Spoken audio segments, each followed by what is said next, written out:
নমস্কার বন্ধুরা, বুলটি কিচেনে সবাইকে স্বাগত জানিয়ে নতুন একটি রেসিপি শেয়ার করছি। গমের আটা দিয়ে ছোট পিঠে রেসিপি। বন্ধুরা, আমি যে ছোট পিঠাটা করব এর জন্য আমি গমের আটা নিয়ে নিয়েছি। গমের আটায় অল্প অল্প জল দিয়ে মাখিয়ে নেব।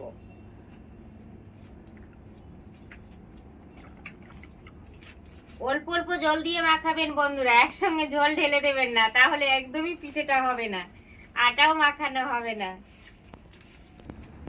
বন্ধুরা, আমি আটাকে ডো করে নিয়েছি, কিছুক্ষণের জন্য রেস্টে রেখে দেব।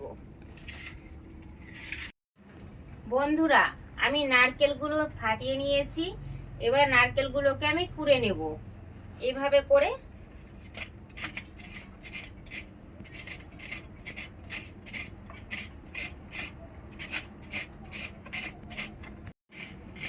এইভাবে করে বন্ধুরা আমি সম্পূর্ণ নারকেলকে কুড়ে নিব। বন্ধুরা, আমি নারকেলগুলো সম্পূর্ণ কুড়ে নিয়েছি। বন্ধুরা, খুব সুন্দর নরম তুলতুলে হয়েছে আটাটা। এবার আপনাদেরকে আমি ছোট পিঠে কিভাবে করে আমি দেখিয়ে দিচ্ছি। এইভাবে অল্প অল্প করে নিয়ে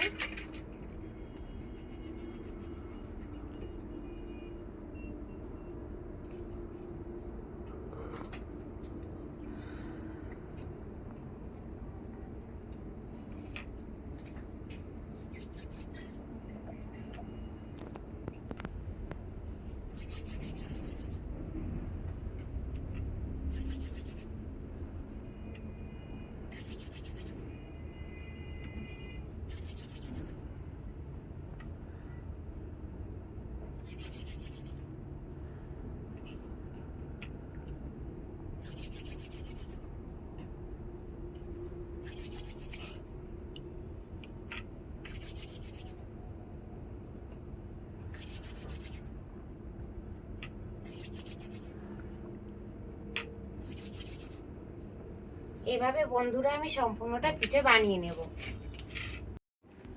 বন্ধুরা, আমি এই পুরোপুরি পিঠেটা তৈরি করে নিয়েছি।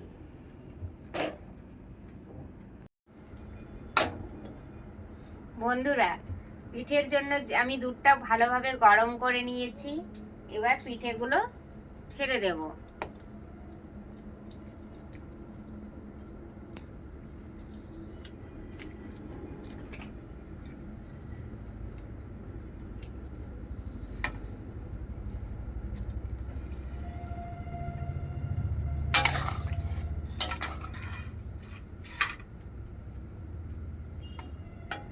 পিঠেগুলো সিদ্ধ হওয়ার জন্য অপেক্ষা করব। আমার পিঠেটা পুরোপুরি সেদ্ধ হয়ে গেছে। এই পর্যায়ে আমি চিনি দিয়ে দেব,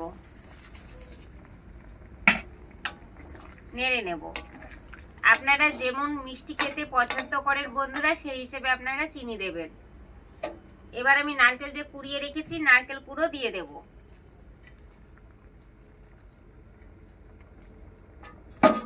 ভালোভাবে নেড়ে নেব।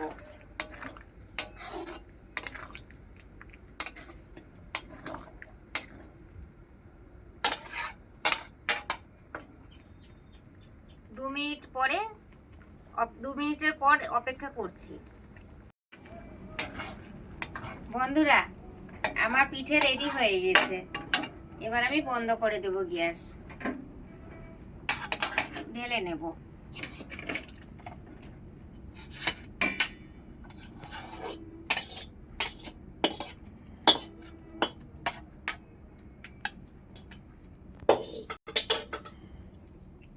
দেখেন বন্ধুরা, কত সুন্দর পিঠে তৈরি হয়েছে।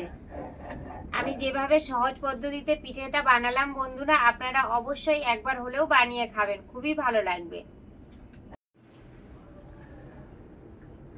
বন্ধুরা, আমার এই যে পিঠে বানিয়েছি, এটা রেসিপিটা কেমন হয়েছে অবশ্যই কমেন্টে জানাবেন। আমি খেয়ে দেখছি বন্ধুরা।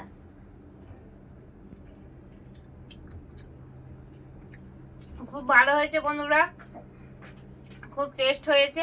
আমি যেভাবে সহজ পদ্ধতিতে পিঠে বানালাম বন্ধুরা, আপনারা অবশ্যই বানিয়ে বাড়িতে খাবেন ও খুবই ভালো লাগবে।